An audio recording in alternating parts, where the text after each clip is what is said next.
어제 영상에도 제가 한번 남겼지만 저는 풀코스 기준으로 평균 심박수가 178, 180 이 정도가 나옵니다. 근데 제 나이, 그러니까 220 빼기 나이가 최대 심박수다 라고 하는 걸로 계산하면은 저는 180 조금 넘으면은 바로 최대 심박수여야 됩니다. 네, 안녕하십니까. 러너 임파입니다. 지금도 이게 4시 57분 정도 됐고, 지금 5시 20분 520 러너를 하기 위해서 뛰어가고 있습니다. 오늘 제가 드릴 얘기는 심박수와 관련된 얘기입니다. 우선은 심박수라고 하는 거를 저는 되게 중요하게 생각하는데, 시계에서 측정해주는 심박수 말고도 별도로 하나 더 착용해서 측정을 합니다. 그래서 물론 두 개 다 광학식 방법이라서 기본 원리 자체는 똑같은데, 시계는 손목 자체가 움직이면서 어느 정도 정확성이나 혹은 밀착도가 떨어질 수 있기 때문에 조금 더 밀착해서 팔에 혹은 팔목 안쪽이나 이쪽에 착용하기 위해서 광학식 센서로 된 심박계를 별도로 착용해서 이거를 이제 시계랑 같이 연동시켜서, 요새는 블루투스가 다 되기 때문에 그렇게 해서 사용을 하고 있습니다. 그래서 저는 심박수를 되게 중요하게 생각한다. 그래서 저는 심박수를 어떤 식으로 활용하냐 물어보시면은, 저는 보통 심박수를 이제 제 컨디션을 체크하는 용도, 그 다음에 혹은 내가 너무 무리하고 있지 않은지 이런 거를 보는 용도로 사용합니다. 그래서 저는 어느 정도 제 심박수에 대한 데이터를 충분히 쌓았기 때문에 제가 어느 정도 페이스에서는 이 정도 심박이다, 이런 게 1대1 대응이 거의 확실한 편입니다. 물론 약간 기온에 따라서 다를 때도 있긴 하지만 거의 일정하다, 그렇게 알고 계시면 되고, 그럼 이제 가장 많이 궁금해 하실 만한 게 심박수를 구간을 어떻게 구하느냐에 관한 것인데요. 저는 이거는 이제 정답이 없다고 생각을 합니다. 그래서 초보자의 경우에는 심박수를 알지도 못하고 심박수 기준으로 운동하는 것 자체를 저는 추천하지 않습니다. 왜냐하면은 아직 운동을 충분히 안 했기 때문에 내 심박수가 안정적이지 않습니다. 뭐 예를 들자면, 내가 어떤 일을 처음 시작할 때 긴장되기 때문에 그 상황에 따라서 혹은 그 강도를 대변해 주지 못합니다. 그렇기 때문에 처음 시작하시는 분들에게는 저는 심박수를 기준으로 하시길 추천드리지 않고, 심박수는 어느 정도 이제 달리기를 지속하신 분이 내가 평소에 어느 정도 심박수를 가지는지도 알고, 그 다음에 내 훈련 강도나 그리고 내 컨디션 정도를 체크하는 용도로 사용하시길, 그리고 내 강도 정도를 내가 이번 주에 어느 정도의 심박수를 썼는지 체크하는 강도로 사용하시길 추천드립니다. 자기 대회 심박수를 한번 체크해 보시는 걸 추천드립니다. 그리고 가장 쉬운 방법은 뭐냐면은, 내가 풀코스 때, 저번 풀코스 때 평균 심박수가 170이었다 라고 하면은 이번 대회도 170을 넘기지 않고 가는 걸로. 그래서 마지막에는 조금 끌어올려서 170을 넘을 수 있겠지만, 평균 심박수가 170이기 때문에 170을 넘는 순간 분명히 체력적으로 한계가 올 수 있습니다. 그래서 그게 가장 활용하기 쉬운 첫 번째 방법입니다. 그래서 먼저 대회 심박수를 무조건 체크해라. 그래서 풀코스 기준으로 체크를 하고, 하프코스 기준으로 체크를 하고, 그 다음에 10km 기준으로 체크를 한다. 그래서 각각의 심박수에 맞는 내가 대회에 뛴다 라고 생각해 주시면 됩니다.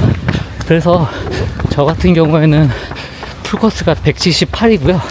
그 다음에 하프코스가 183 정도. 그 다음에 10km는 그날 컨디션에 따라 다른데, 진짜 높았을 때는 188까지도 가고요. 보통 일반적으로는 한 185, 183 이 정도로 보통 뛰게 되는 것 같습니다. 그래서 이것처럼 내가 만약에 대회 때 170이다 라고 하면은 하프코스는 173 혹은 10km는 175 이 정도로 세팅해서 뛰어보시는 걸 추천드립니다. 그럼 이제 역으로 낮은 강도의 훈련도 유추할 수 있는데요. 그래서 제가 추천드리는 거는, 나한테 낮은 강도의 훈련은 자기 풀코스 대회 페이스로 뛸 때 심박수, 평균 심박수 빼기 30을 조깅할 때는 절대 넘으면 안 되는 겁니다. 저 같은 경우에는 되게 높아서 사실 150까지라고 계산이 나올 수도 있는데, 저는 보통 이 경우에도 그냥 한 145, 140 정도까지만 보통 생각을 합니다. 그리고 일반적이신 분들, 제가 대부분의 분들을 볼 때 대회 때 평균 심박수가 한 170, 160 이 정도 나오시는 걸로 알고 있는데, 그러면은 조깅할 때는 130 그리고 140을 넘으면 안 된다. 그게 나한테 있어서, 저의 경우에는 존2에 가까운 훈련이다 라고 저는 생각을 합니다. 그래서 제가 기준으로 삼는 조깅의 기준은 대회 평균 심박 빼기 30 정도이다. 그거를 되도록 넘기지 않습니다. 그리고 두 번째로 제가 또 활용하는 방법은 뭐냐면은 지속주를 할 때입니다.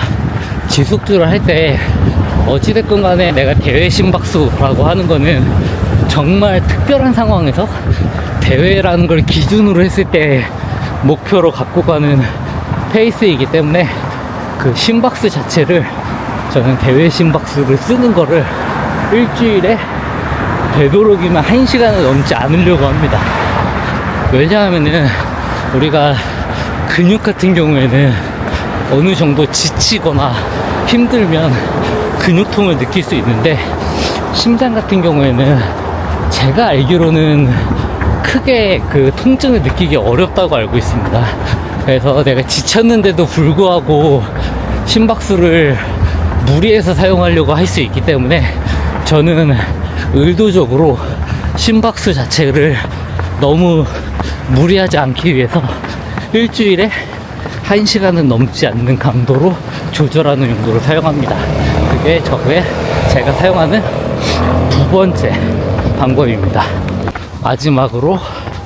마지막으로 제가 심박수를 사용하는 세 번째는 뭐냐면은, 얼마나 성장했는지 알 수 있는 지표로 활용합니다. 예를 들어서 내가 전에 5분 페이스로 뛰었을 때 심박수가 150까지 올라갔다.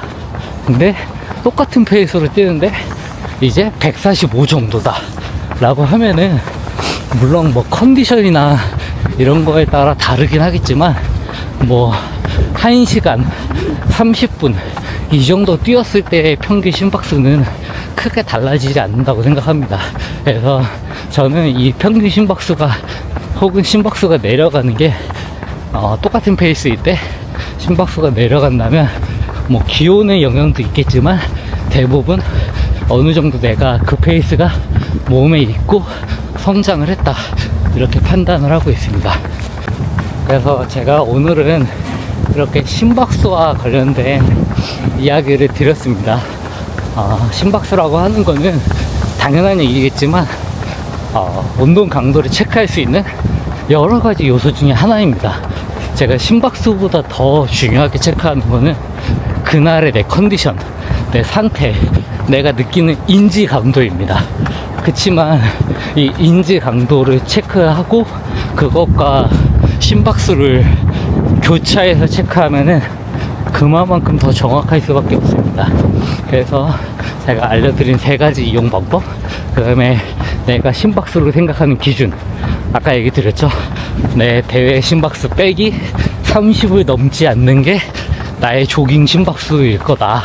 그래서 만약에 내가 대회 때 평균 심박수가 150이면 그런 분들은 사실 120도 넘으면 안 돼요. 왜냐면 그분들은 대회 때 애초에 심박수 자체가 엄청나게 낮은 분들이기 때문에 일반적인 계산으로 해서 뭐 140까지 존투로 뛰고 이렇게 생각하시면은 분명히 그거 자체가 심박에 부담을 줄 수 있다 라고 얘기 드리고 싶고, 네, 현재 시간 6시 51분입니다. 지금 오늘 520 러너에서 17km 마치고 동네에 와서 한 2, 3km 정도 더 뛰어서 지금 이제 20km 다 채우고 집에 가는 길입니다. 그렇게 해서 아침마다 어느 정도 이렇게 거리를 채우는 게 저는 좋다고 생각해서 가볍게 이렇게 매일 뛰어주고 있습니다. 이렇게 마치도록 하겠습니다.